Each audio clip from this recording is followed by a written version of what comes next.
Good evening, everyone. Welcome to Radio Dead Air Tech Q&A. You've got questions. We've got guesses. I'm Nash. Been doing this ridiculous crap for ages and ages. In addition to that, I'm also an IT professional. With me, as always, my producer, Mike Gearman, who also works in IT. If you have tech questions for us, by all means, please send those along. Requests at radiodeadair.com. How are you doing this week, Mike? Oh, not too bad, not too bad. Finally got through the current phase of what we call seat refresh, which is replacing older computers with newer computers. Yeah.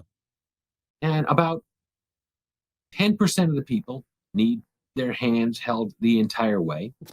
About 75% of the people need their hands held part of the way. And about 10% of the people do it on their own. Now you may have calculated that, and that added up to 95%. There's the 5% of the people that fall into basically one of two other categories. They're out of the office so often, I have to nail them down to replace their computer. Or I forgot they quit, and so I have their old computer in a stack somewhere, and I just got to go take the old computer, turn that in, got the new computer. Well, it has been an interesting week, to say the least. So we're going to kick off with probably the big story for everybody is, as part of some unrelated must-pass legislation, as we are wont to do in the Americas. Yep.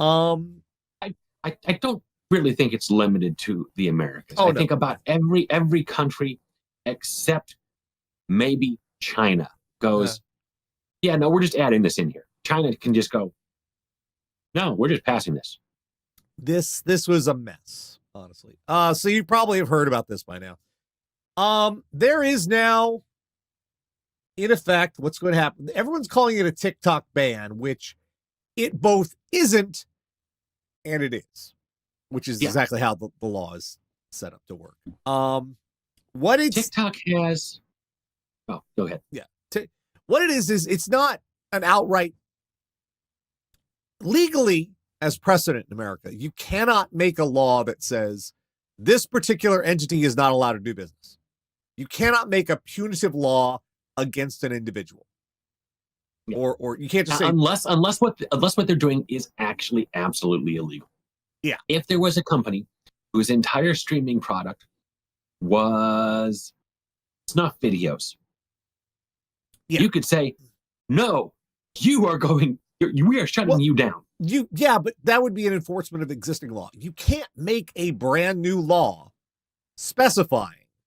You can't take punitive action against individuals or corporations or something. It's just not done. So what they did here was they couched it in terms of, we're not banning you. We're just saying you have to be owned by someone other than the Chinese government, because we're trying to push this against the Chinese government. And if you have 9 months to divest, and if you don't, then we're not allowing. Which they think is they're trying to use this as an possibly not legal either. Yeah. But ByteDance will take it to court and has a decent shot at winning. It's not an absolute shot, but... So if ByteDance does not sell TikTok in 9 months... they're not going to. They're probably not going to.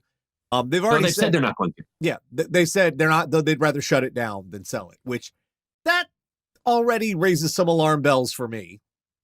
Well, they said they'd shut down U.S. operations rather than sell it, saying that U.S. operations were a relatively small part of their company. Now, it's a big deal for the Americans who use it, and it is a really big deal for Meta, who was the ones basically pushing for this because they couldn't innovate their way out of a paper sack. They had a chance to buy Vine. They didn't take it. Remember Vine? Good God. No, not really. Yeah. Twitter bought that. And that was before Musk, but just sort of, they killed it. They fucked it up. So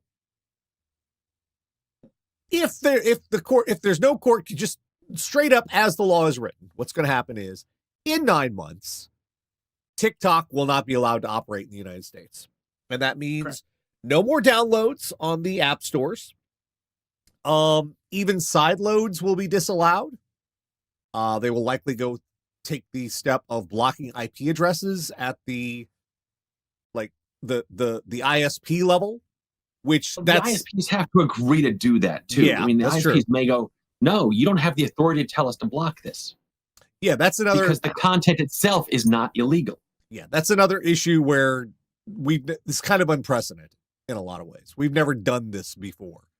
China has the Great Firewall. China has, Australia has, the UK has, certain limited circumstances at least. Plenty of other countries have done this sort of thing, but it's very new for the US. Again, unless it is already known to be illegal content, or they have court orders specifically saying, hey, these guys are doing this, they're hackers or they're pirates or whatever, saying, hey, they're providing a service.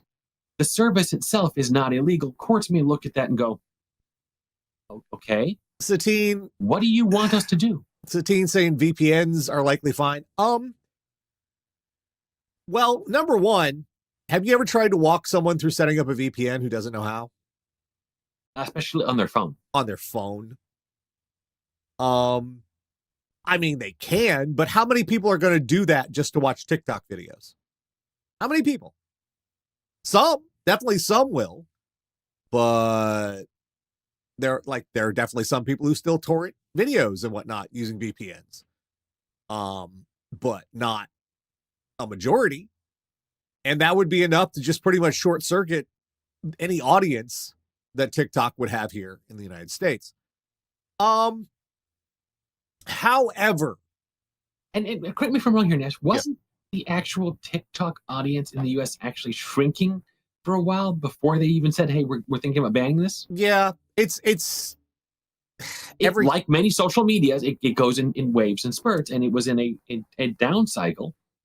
And they said, oh, we're going to ban this. You're banning the thing that is slowly dying on its own. Well done, guys. So that's if it actually goes through. But most lawyers seem to agree that on quite a few First Amendment grounds, ByteDance has an excellent case here. And they can, this was not a good, well thought out law. This was a reactionary law. This was the only reason that some people in Congress let it go through was because it was attached to a lot of must-pass legislation. Others were like rooting for this shit. Like others were just like, there are tons of people in Congress who really wanted this to happen. Some did. But regardless, the people in Congress who wanted this to happen are complete imbeciles because this was a badly written law. We've never tried to do this before.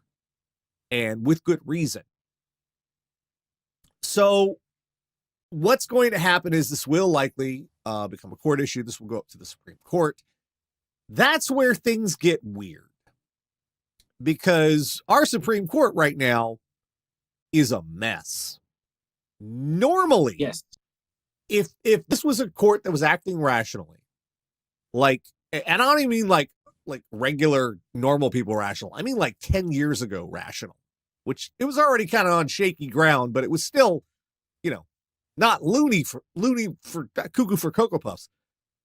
Now it's kind of cuckoo for Cocoa Puffs because the ability to just render 3 of the justices' opinions completely moot, that's some heady shit. And they can do whatever they want. And they like doing whatever they want. While legally, based on precedent, based on everything, based on law, this should fail. This law should fail and ByteDance should prevail. We won't know until it actually gets to the Supreme Court, and it will get to the Supreme Court. And we're going to have to wait and see if it gets overturned or if the Supreme Court looks at whatever ruling has currently been made and just declines to hear the issue, which is unlikely. I think more likely. You do? I don't think this SCOTUS will look at this particular issue and go, we care.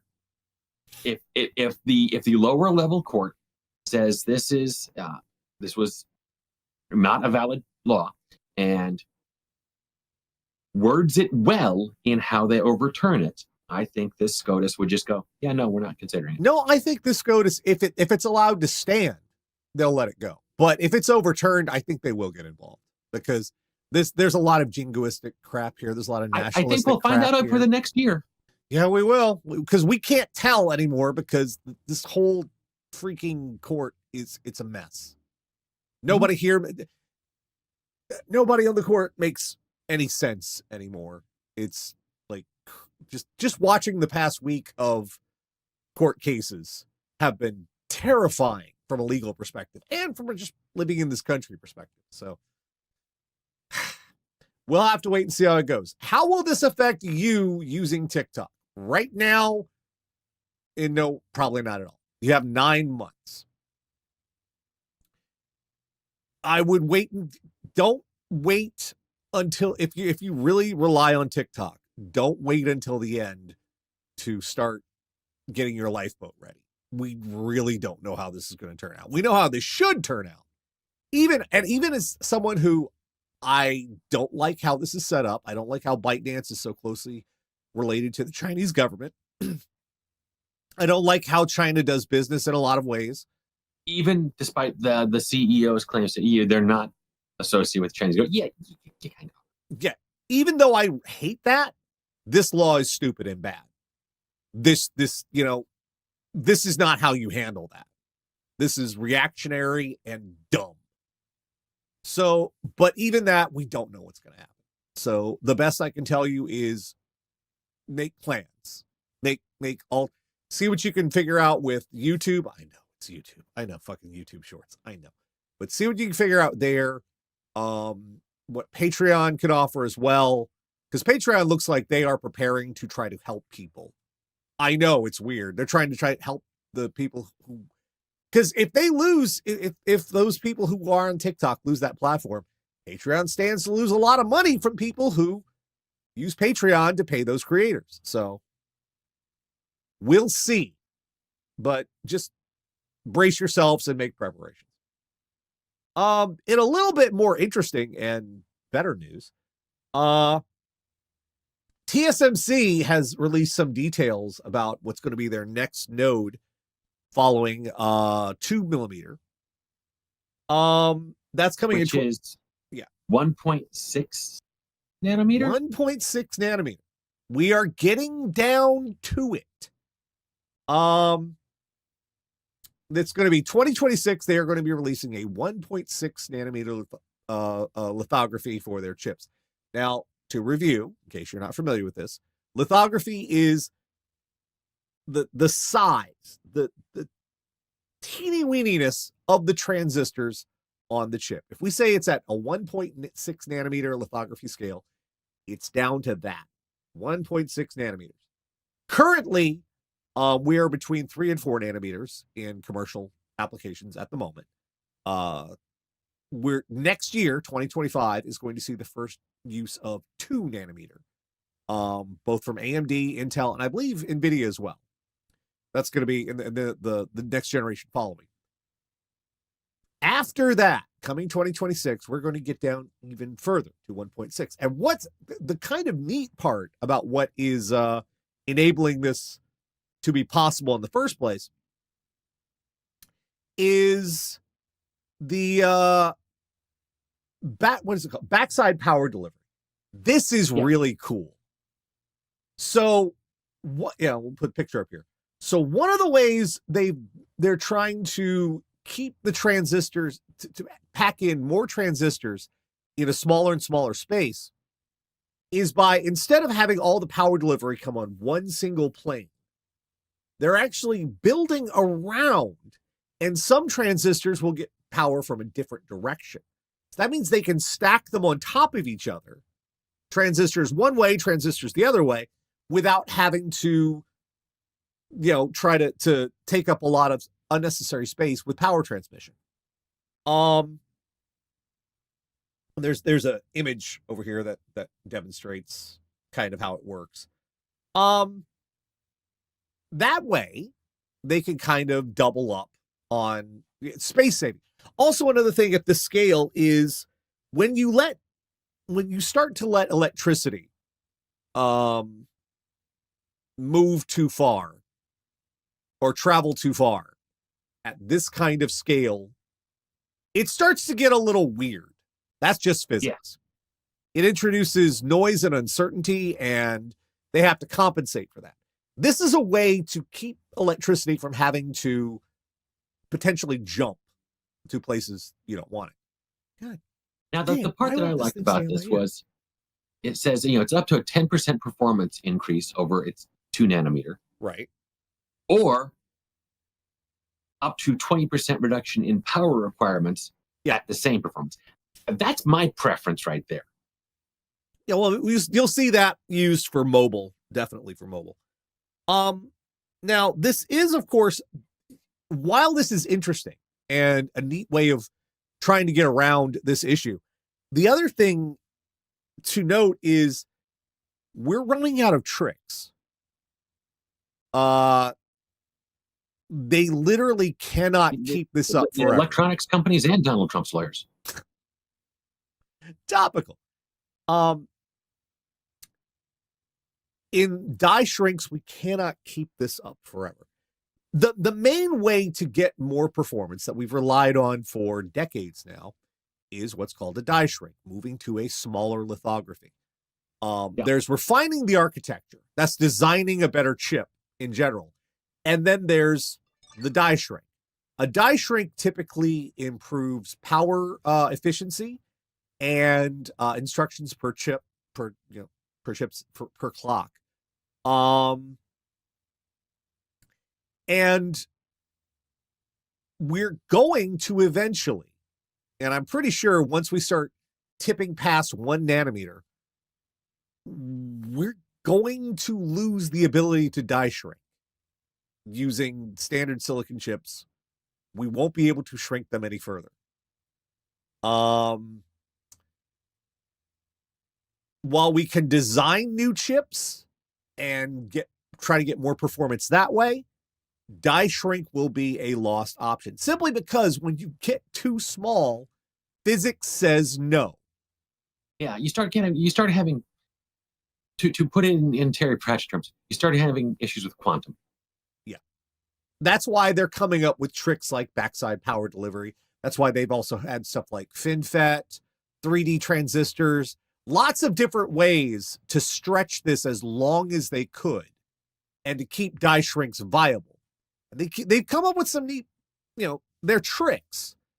Oh, absolutely. And like I said, it's come up with some, like I said, 20% power improvement is massive. Yeah, it is. Really, it's incredible.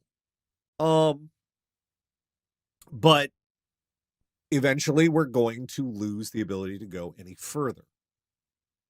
And if we do, we're going to have a serious, I'm willing to say by 2030, this is going to be a serious issue. And that sounds like it's a long time away, doesn't it? 2030, we don't have to worry about that. That's 6 years. Yeah. To put that in perspective, that's about the time Fallout 5 might start showing up on radars. If it actually does.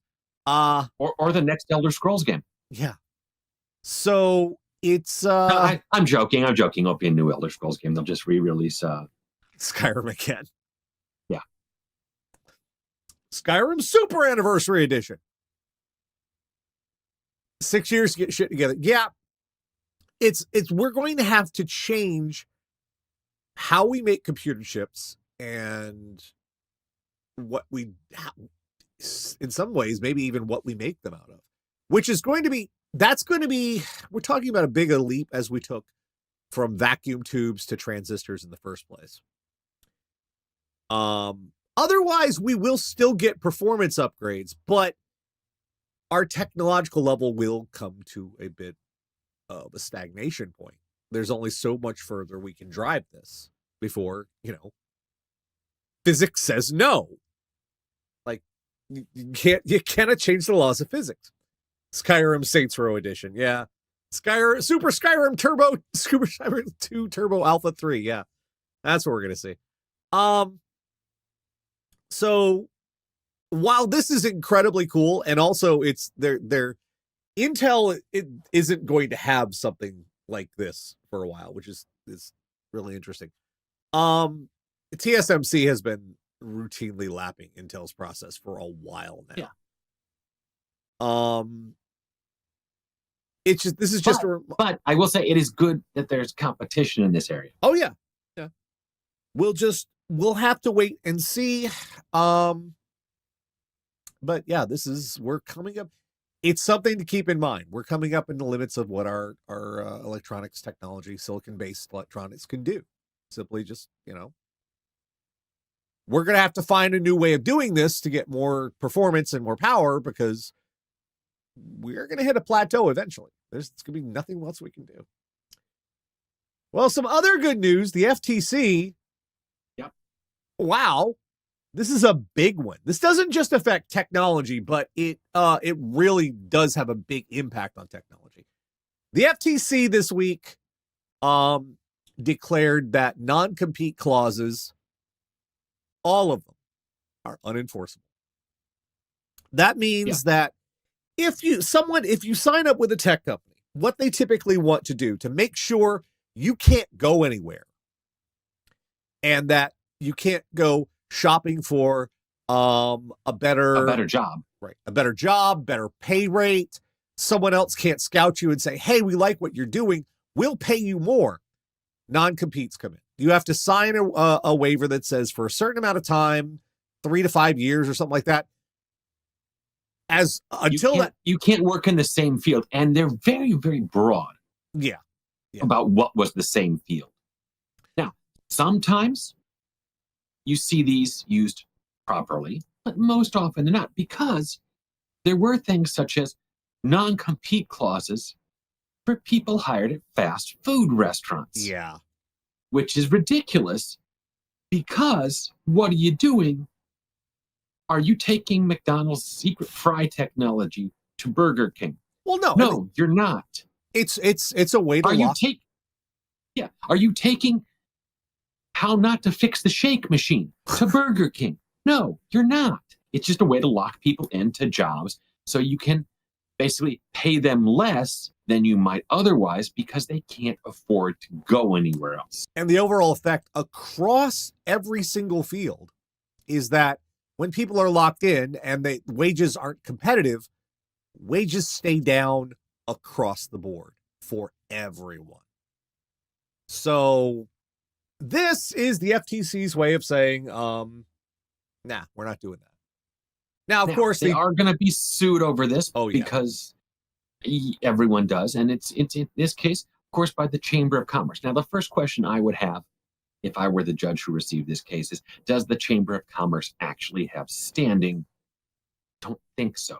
Which doesn't seem to matter anymore, because there have been a lot of cases that have gotten the Supreme Court that have not had standing. Yeah, they're probably going to sue in the Fifth Circuit, because the Fifth Circuit court is the appeals court. There is a bunch of clowns. Yeah, and I say that disparagingly about clowns. It's partisan hacks. Yeah. We don't know how this is going to end up, but we do know that some states like California already have. They've already outlawed. They've already said. Yeah. They've already said, no, this is banned. We passed it in legislation. Now, that's the reason why the Chamber of Commerce is suing. They're saying, oh, well, it's outside the FTC's remit. They don't have the authority to do this. If the government wants this done, they should pass a law. Not that they would not challenge the law as well. Right. They tried challenging the California law. There were multiple challenges, I want to say, to the California law banning non-competes, and they lost. Yeah.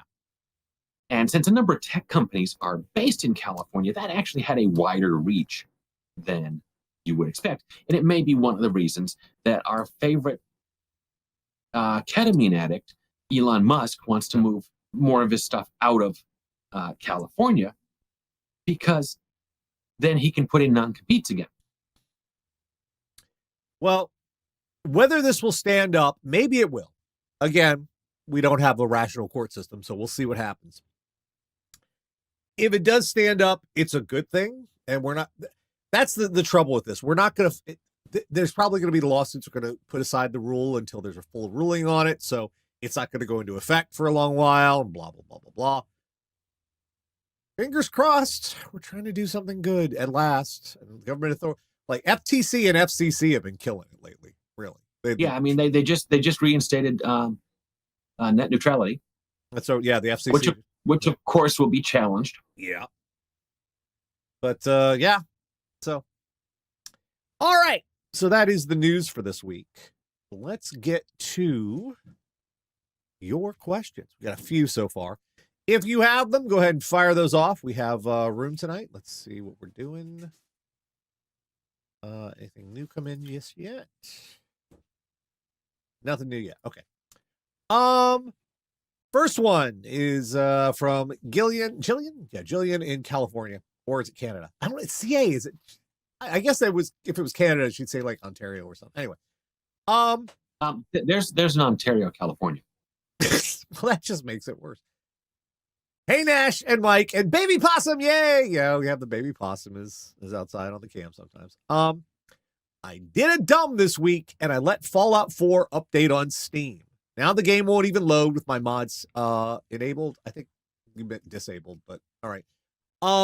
Can I like unupdate or downgrade or whatever, or am I stuck like this until my mods are updated too? Thank you, Jillian.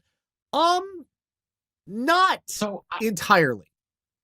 I know there's ways people rolled back to previous versions of Baldur's Gate, but I don't know about Fallout. There are. Well, there actually is a way to roll back. See, Steam is kind of annoying. The updates on Steam, they will try to force you to use the latest version of the game, even if that latest version of the game is causing massive problems, because it's what the publishers want you to do. This, of course, is causing a huge issue with Fallout. If you're not familiar, Fallout 4 released their next-gen update, which it's been going pretty well for consoles, been going really badly for PC. And a big one is some major mods, that some like Bedrock mods that a lot of other mods rely on. Life mods. Yeah, they're not functional now because of the update changes. And it's going to take them a while to fix that. So if you just want to play Fallout 4 without the update, but with your mods, you're kind of out of luck. However, Steam does keep all the previous versions of a game. They're still available on Steam. Just not where you can access it directly. If you go to the website or Nexus Mods, you go to, let me put this on screen here. You go to Nexus Mods to the page for the Fallout 4 script extender, which is the major one that's been disabled by this. And you go look under their posts, under their discussions. The second pinned post on there by Destructionaires is a list of instructions. And it is not simple. You're going to have to follow directions. But it is a list of instructions on how to pull down the previous version of Fallout 4. How to basically downgrade yourself to the previous version. And still keep playing. Yeah, you'll almost certainly also have to go into your library and click on properties and tell it under the update section, oh no, there is no option for do not update this game. Yeah. Fantastic. Yeah, so I'm hoping his instructions cover that. Well, the way you get around it is by using the Fallout 4 script extender. You launch from that instead of from Steam. Therefore it doesn't even need to launch Steam to launch the game at that point. So Steam doesn't check for version, so it doesn't download a new one. So it works. Yeah. All you have to do is take it off of auto update and just use Fallout script extender to launch the game, and you can keep all your mods and keep playing. It is very stupid. I want to take a few minutes to talk about the update because it's not gone well. First of all, there have been really no performance improvements on PC. All of that was for console. On console, it enabled 4K, it enabled 60 frames per second, it enabled HD textures and all that stuff. On desktop, it was supposed to engage a couple of fixes, which this is not. Like for one, the frame rate. This is so stupid. And you may have noticed this before. The frame rate for Bethesda games for the longest time was also how the game timed things. It was based on frame rate, which is it's not a great thing to do, because say you replace your video card, now you're getting a much better frame rate. Yeah, but keep in mind, for ages and ages, games like this were limited to, at most, 60 frames per second. We didn't have monitors that could go faster than that. We didn't have video cards that can go faster than that. So 60 frames per second as the utmost limit was fine. Yeah. Now we have, you can do 200 frames. We have monitors that do 240 frames per second. We have cards that can handle that easily.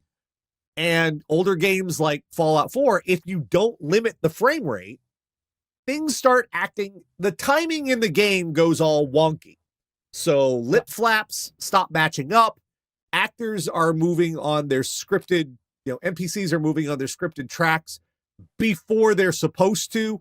Everything just becomes a colossal, everything's running into each other. Yeah. To say slightly, I had one point. Do you remember I'm trying to remember the Lord British games, the fantasy series. Ultima, yes. Okay. So earlier versions of Ultima, I haven't played it in years. I never played Ultima Online. But the standalone games tied a lot of things to your computer's clock speed, because there was basically an upper limit. So if you then tried to play them a few years later, everything on the screen was going just running around mass, and you're sitting there going, I can't talk to this person because they're running around too much. Yeah.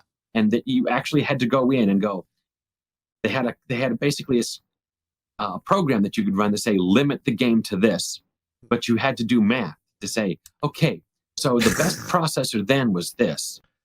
I've got this processor, divide these things, so I need to change the game speed to 1%. Yeah. So now, of course, this being a Bethesda, the community has fixed this for all the older games. Like you've been seeing, I've been playing Fallout 3, Tale of Two Wastelands. I've been playing that at like 144 frames per second. That's because there is a fix for this. The community has already made. I can do Fallout 4. It's limited to 120 frames per second right now. That's what the fix allows for. But that's still pretty damn good. However, Bethesda said we're going to be fixing it for real in the new update. They didn't. The Ultrawide update, which is part of it, is so for playing on super widescreen wraparound monitors. They shoot a fix for that. Does it work? And now the HUD is squished and stretched out, so you can't read anything because they're so stupid. I really want to get one of those ultra wide curved monitors. I'm not going to lie. They are kind of neat. I won't lie, but I don't have the desk space for it. If I got rid of this old dead printer that's here and took off this part of the desk, which I don't really use for anything other than a stand for the old dead printer, I could probably put it in. I'd be looking up a little higher. But they had the opportunity here to add DLSS and FSR scaling technology, which I suspect it's a little bit harder than just turning on options, but yeah, no, it isn't actually. Do you know why? Okay. Do you know why I know? Why? Because a modder has done it. Oh. There's an unofficial DLSS mod for Fallout 4 you can get right now. And FSR 3 you can get right now. Well, okay. Shows what I know. I mean, I thought, hey, this extra special graphics technology. Well, I think it's safe to say it's beyond the capability of the average modder. No, it's not. It's really not. It's actually really not, because NVIDIA, AMD, and Intel, because Intel has their own one too. They wanted this to be implemented in games easily and readily. So effectively, they function just like plugins. You could sort of just drop them on top of your game, and it should just work. And a lot of games, this has happened. Cyberpunk did it, and a bunch of others just add stuff after the fact. And Bethesda said that's hard, which it really wasn't, but they didn't do it. What DLSS and FSR3 would have offered is, what it does is it's super scaling technology. So what it does is your resolution is at 1440p, let's say. But in actuality, the game is running at 1080p, and it's just been scaled up using an algorithm to look like it's in 1440p, to retain the level of detail and everything that you'd want in the higher resolution. Because it's actually running at a lower resolution, that means the frame rate can go higher, because the GPU, that is the rasterization. We've already mentioned they have a problem with frame rate, Nash. Yeah, but it would improve. Bottom line, it would improve performance for the game with very little effort, and Bethesda didn't. And they didn't do it. Content, the Creation Club, the paid mod stuff, is all fucked up right now, on PC. Even if you don't update the game, you don't touch the Creation Club mods at all. Because if you do, this happened to me. I accidentally hit an update on one, destroyed my entire install. Well, not destroyed, but I had to do a lot of troubleshooting, dig down, realize that the Creation Club mods were set for a different version of the game because I hadn't updated it, so I couldn't launch the game anymore. I had to delete all my Creation Club mods and then go find illegal versions of them, stuff I'd paid for, to be able to play the game again. So I have cracked versions of the Creation Club mods, not because I want to get away with not paying for them. I did pay for them. I just want to actually play the game again because they messed stuff up. So it's been kind of a disaster all the way around. Hopefully we get modders will get stuff sorted out. I'm really waiting for Fallout London. That looks really good. Like, compared to Fallout 76, Fallout London looks like it's going to be some of the best Fallout content we'll get for years. London, England? Yeah. It's a mod for Fallout 4, and it's huge. On a whole other map, professional voice actors, new art assets. I may have to get that one. It's a giant project that's got like Patreon and all this other stuff. They had to postpone it because of the update, because it broke all the mods. So they're still working on it. They're close to release. They would have released it last week, but all the mods are broken. So, do they have their own version of the DJ? I'm assuming that every game kind of does. I'm assuming they have a DJ. They got Doctor Who voice talent. Yeah, they did. People from Big Finish and that stuff. It's going to be really good. It's going to be good. We will have to see.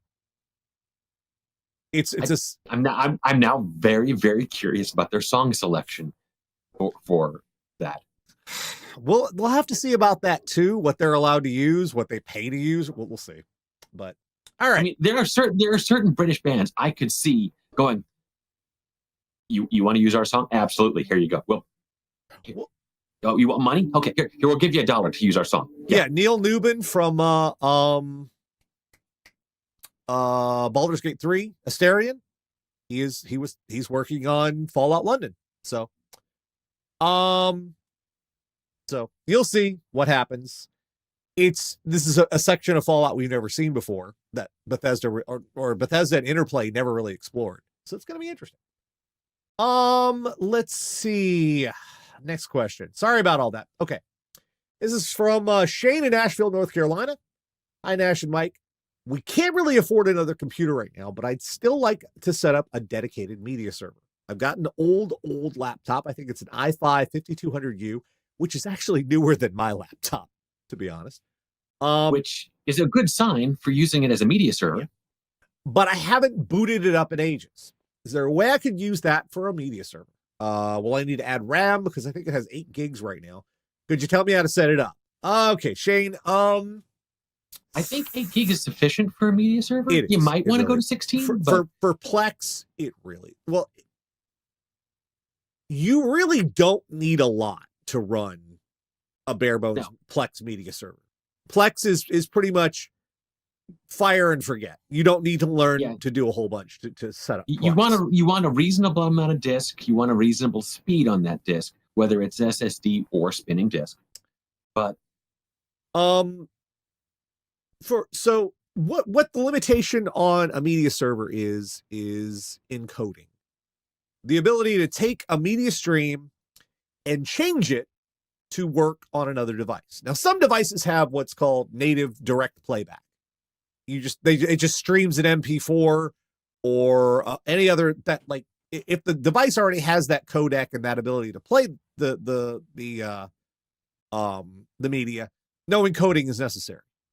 If it doesn't, then the CPU has to get involved, and sometimes the graphics card has to get involved to re-encode the video on the fly to work on the other device.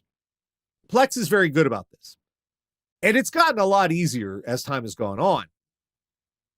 Where it becomes an issue is when you have 2 people trying to watch something at the same time, and they're both having to encode, and then 3 people. And then the CPU has to work harder and harder, and then it can't stream as quickly, and they get a bottleneck. If this is just to one person watching something at a time, or maybe 2 people, I think the 5200U is not going to have any problems. If you're using direct streaming, it's going to have 0 problems, because essentially it's just acting like a pass-through hard drive, like local storage, because it's just taking the file and streaming it to your other device. So you should be okay, unless you're trying to do some crazy stuff, like you're trying to do 4K transcoding. Yeah, it's not encoding. They call it transcoding. You're trying to do like 4K transcoding to various devices. That becomes an issue. If you're just doing like 1080p to watch something on your TV using the Plex, and the Plex app is great. It's on Android, iOS, Xbox, PlayStation, PC. It's on like every Linux, every platform. You also won't need to change your operating system. I'm going to assume you have Windows on there. It'll run on Windows. Plex will run on Windows, no problem. You just boop, boop, boop, done. It's easy. Plex is very easy to install, and there are some features that are like sharing with people who are not in your household that you have to pay for. But if it's just for your own personal media server, you don't have to pay anything for Plex. And they also have some freebie stuff you can watch, if you want.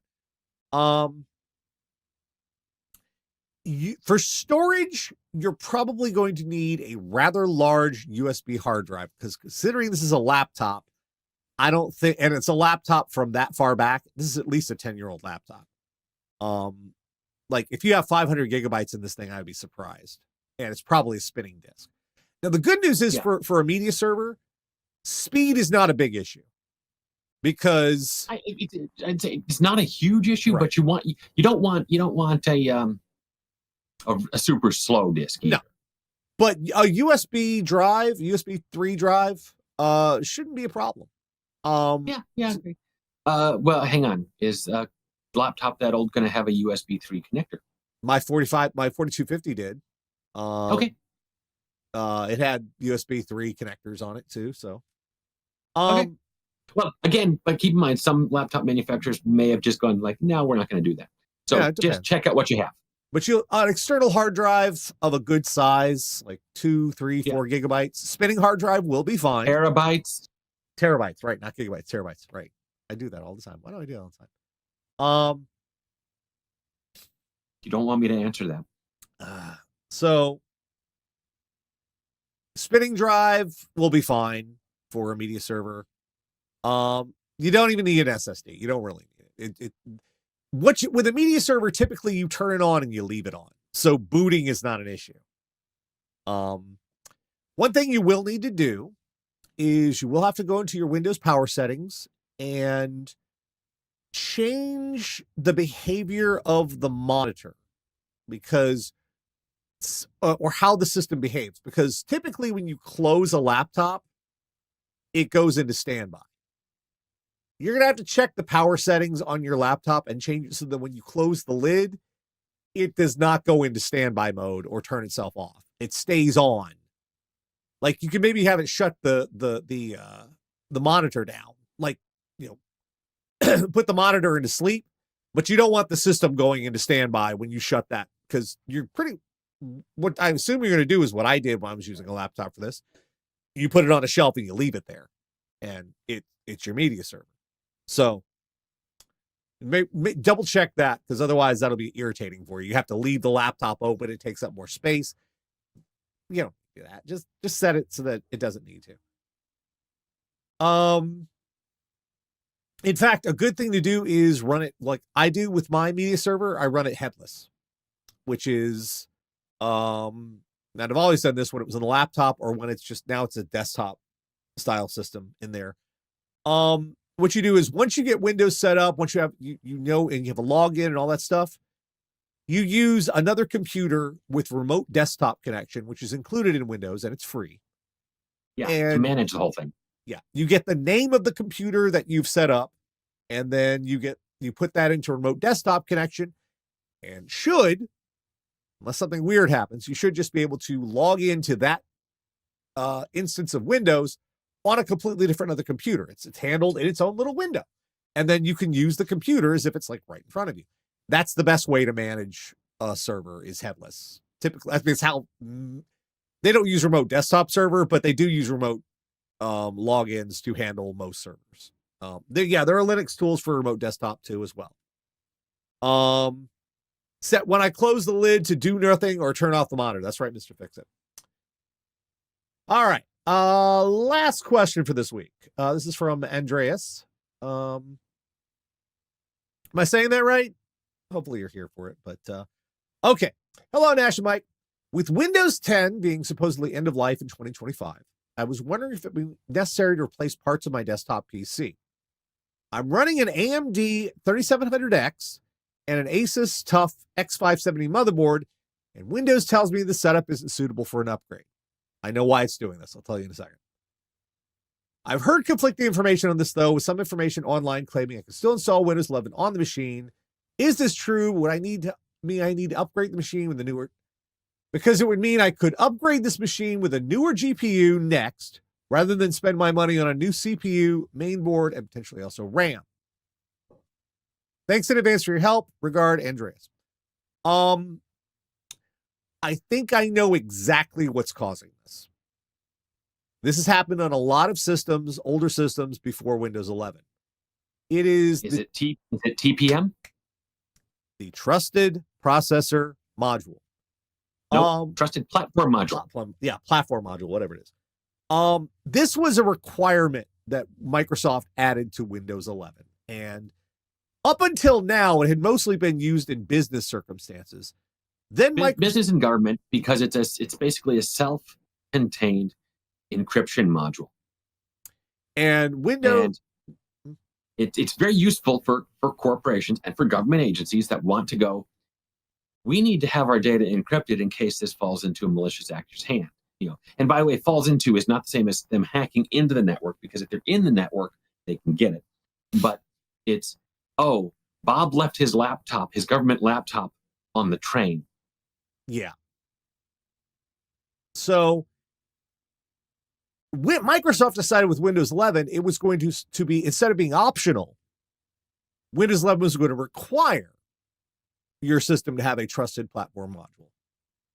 And their stated reason for this was to protect against firmware attacks, which is a lie. Well, to some degree, not entirely a lie, but to some degree.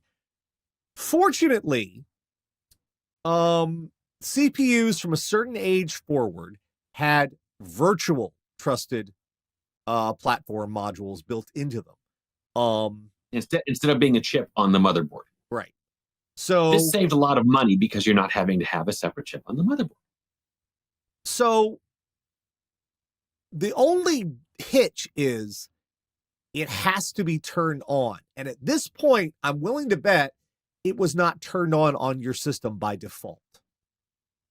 What you're going to need to do is go to Asus's website and get the manual for the Asus TUF X570. You're going to have to look for the FTPM setting. That's what AMD calls their trusted platform, virtual trusted platform module. F as in Frank, FTPM. You're going to have to find where that setting is and turn it on, and then save your BIOS. You don't need to don't touch anything else. Just change that one setting and reboot. And that's not going to hurt anything on your system right now. What happened is, if that's turned off and Windows is running its upgrade checker to see, it goes, no, you failed. Yeah, it'll say, and it's not really clear on why you failed. But there is a third-party checker that will give you way more details as to why you failed. I don't remember the name of it off the top of my head. I did use it just to check out this machine. I haven't upgraded to 11 yet. But it will actually tell you in detail why your system is wrong. Now, once you do that, run the check again, it should be fine, because your CPU, the 3700X, is well within spec to be able to do this. That's still a good CPU. I mean, it's not the latest, greatest, super fastest, but that's a 8-core, 16-thread, 3700X. Oh yeah, that's a nice CPU. You're still good on that one for a few years more. If you want to upgrade it, you can, but there's no need. In fact, if you're going to upgrade your CPU, I'd hold on to that AM4 platform and just drop like a 5th gen in there at some point. But you don't need to. You're fine. That 3700X is just fine for Windows 11. Now, you can install Windows 11 on systems that don't have the trusted platform module. It's not exactly hard-coded into Windows. People have found workarounds to make this work. And Windows and Microsoft has begrudgingly allowed this, but they've also muttered and mumbled and grumbled that, well, can't guarantee all the updates are going to work on it. We wanted you to upgrade your computer. We wanted you to buy a new computer, damn it. But people have gotten around it. Because that was something that a lot of computer manufacturers were upset with various versions of Windows since, 9. Yeah. At least. They wanted that you could just keep using the same hardware. Yeah, they wanted Windows 11 was it's not even a secret. They were trying to force people to upgrade. You don't need to. And I'll tell you, particularly me, my desktop does it. My laptop, I'm able to wipe that because it doesn't have as many sensitive apps on it. In fact, it has barely anything on it. I just use that for browsing and remote desktop and a lot. It doesn't have a lot of necessary things that need a lot of horsepower on it. I've wiped that several times. It's running Windows 11 right now. And I think that laptop, I got that in 2014. So yeah, my laptop is 10 years old. And yet I'm still running Windows 11 on it. You can get a version. There is a software that makes a USB installer for Windows 11. It's called Rufus. And Rufus includes a check. It's a good program. Yeah. Instead of letting Microsoft make the installer for you, go through Rufus, use those instructions, and there's a little check mark in Rufus to allow Windows 11 installs on systems that don't have the trusted platform module. And it works just fine. Now, there is the possibility at some point that something might not work, but up until now, there really hasn't been anything, which goes to show you how much. From what I've heard. What? I said it's been pretty good from what I've heard. Yeah, which goes to show you how much Windows actually was using that trusted platform module. and how much you really had to upgrade your hardware. Because underneath, every version of Windows going back to freaking Vista is about the same. They've made some improvements, they've made some alterations, but at a code level, it all runs about the same. That's why everything's still compatible going all the way back to Vista. It's the structure underneath, ever since they went from XP to Vista, Vista has been, you've been running an updated version of Vista for over 20 years, basically. Rufus is the easy way of doing it. But you shouldn't need to do that. If the TPM module isn't the issue, then but I'm like 100% sure. I'm reasonably sure it's that as well. The reason why it wasn't enabled was because up until now, it hadn't needed to be. And when the X570 came out, your average home user has basically zero use for TPM. Right. When X570 came out, there was no Windows 11 and there was no home use for the TPM. Then Windows 11 appeared and you had to do this, so everybody had to go in and change their freaking BIOS. It's already built in. It's just a setting you have to flip. I think you'll be just fine, Andreas. You shouldn't have any issues there. So, all right, I'll do one more quick check and see if we had anything else come in today. That's it. That's all for this week. Okay. All right, folks. We'll be back next Saturday at 9 p.m. Eastern. If you've got tech questions for me and Mike, you can send those to requests@radio.air.com, like it says right down there. And we will do our dangdest to help you out. Hopefully we can. Did you just say hopefully we can't? Hopefully we can. I said can. Oh, it sounded like can't. Emmanuel can't. But anyway, was a real piss ant. There you go. We'll be back next Saturday, 9 p.m. Eastern. We'll see you then. For Mike and myself, take care, everybody.